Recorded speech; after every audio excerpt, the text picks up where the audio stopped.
নমস্কার, নির্মল অ্যাস্ট্রো থেকে আপনাদের সকলকে জানাচ্ছি স্বাগত। রাধে রাধে। আজকে আমি আলোচনা করব শনির প্রকোপ থেকে আপনারা কিভাবে মুক্তি পাবেন। না, শনি নামটি শুনলেই আমাদের সকলেরই ভয় হয়। তার মূর্তির দিকে আমরা সকলে তাকালেই কিন্তু আমাদের সাহস নেই।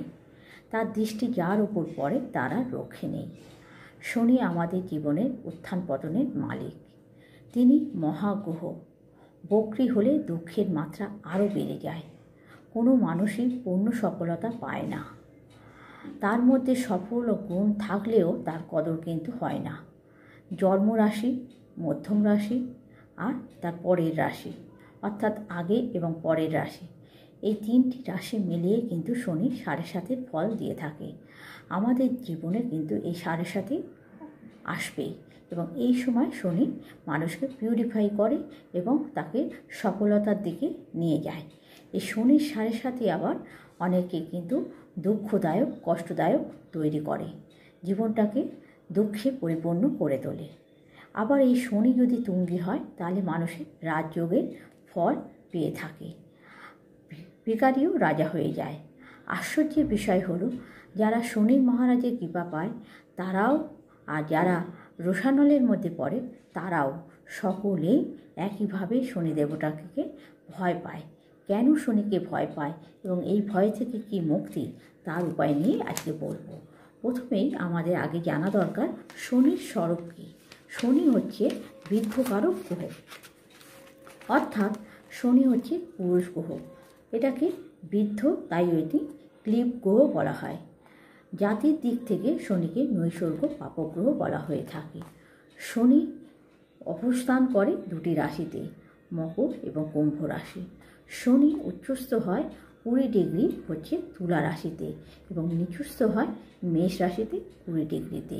এবং শনি শত্রু গ্রহ হচ্ছে রবি, চন্দ্র ও মঙ্গল।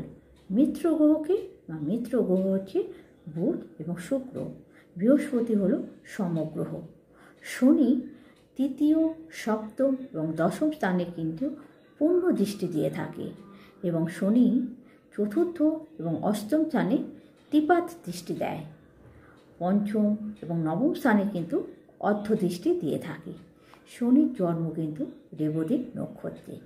বিংশোত্তরী বিচারে শনির নক্ষত্র কিন্তু পুষ্যা, অনুরাধা ও উত্তর ভাদ্রপদ। শনির ইষ্ট দেবতা হচ্ছে দক্ষিণা কালী।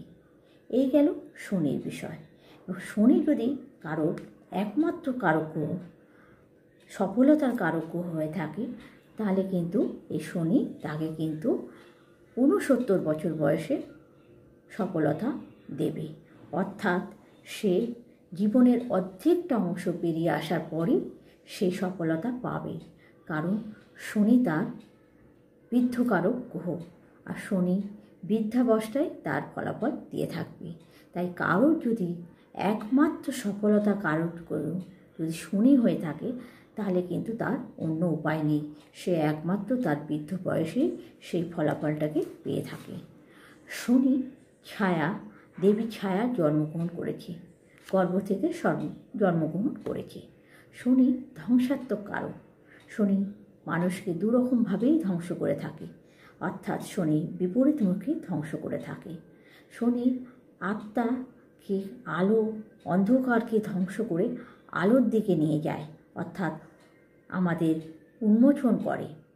আবার শনি এমনও করে থাকে যে আমাদের এতটাই অন্ধকারে বা বিপদের দিকে ঠেলে দেয়, বা আমরা মহাপ্রলয়ের দিকে নেমে যাই, যে পাপের দিকে নেমে যাই, সেভাবেও শনি আমাদের কিন্তু ধ্বংস করে থাকে। অর্থাৎ শনির কাজই হলো ধ্বংস করা। হয় আমাদের ভালোর দিকে ধ্বংস করবে, পাপকে বা অন্ধকারকে বা আমাদের যে মলিনতা আছে সেটাকে ধ্বংস করে আমাদের উন্নতির দিকে নিয়ে যাবে, আর নয়তো আমাদের উন্নতির দিক থেকে নেওয়া গিয়ে আমাকে পাপের দিকে ঠেলে দেবে। শনি কিন্তু ঠিক আমাদের হচ্ছে শ্যাগরা, আমাদের সোনা যারা তৈরি করে স্যাকরা যেমন হয়, তারা যেমন সোনাকে আগুনে পুড়িয়ে খাঁটি তৈরি করে, শনিও সেই রকম। শনি হচ্ছে, শনি জাতককে কী করবে, দুঃখের আগুনে পুড়িয়ে তাকে সত্য, নিষ্ঠা ও ধর্মচর্যার পথে উন্মোচন ঘটাবে এবং তাকে এগিয়ে যেতে সাহায্য করবে। শনির কারকতাই হলো ত্যাগ, তিতিক্ষা এবং হচ্ছে দুঃখ। এই হচ্ছে শনির কারকতা। তাই শনির জাতকদের কিন্তু দুঃখের শেষ নেই। তাই শনি কিন্তু দুঃখের কারকতা হলেও শনি কিন্তু মানুষকে পিউরিফাই করে থাকে।